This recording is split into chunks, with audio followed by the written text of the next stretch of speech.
BNP কিন্তু December ব্যাপারে কিছু বলেনি যে ডিসেম্বর আগেই আমরা নির্বাচন চাই। বিএনপি অনড় অবস্থানে আছে, ডিসেম্বরে নির্বাচন চাইছে তারা। যে দলগুলো কোনোদিন এই দেশে ক্ষমতায় আসবে না, ন্যূনতম সম্ভাবনাও নাই, তারা নির্বাচন যেদিন হয় কিছু আসে যায় না তাদের। যে দলগুলো গণতন্ত্র চায় না, নির্বাচিত প্রকৃত জনপ্রতিনিধি, যেমন বলা হচ্ছে যে এই যে ছাত্র জনতার বিপ্লব হয়েছে, এটি তো বিনা ভোটের কারণে।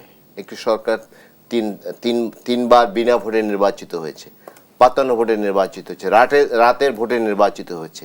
তাদের ঠেকানোর জন্য তো গণ অভ্যুত্থান হয়েছে। এর অর্থ এই নয় যে আরও অনির্বাচিত ব্যক্তিরা বছরের পর বছর ক্ষমতায় থাকবে, এই জন্য তারা আন্দোলন করেছে, তা তো না। প্রকৃত জনপ্রতিনিধি যারা, তাদেরকে নির্বাচিত করার জন্য বিএনপি বারবার বলছে, এবং সেটাই তো গণতান্ত্রিক প্রক্রিয়া। অনির্বাচিত সরকার কতদিন থাকবে? অনির্বাচিত সরকারের অভিজ্ঞতাও কিন্তু আমাদের আছে।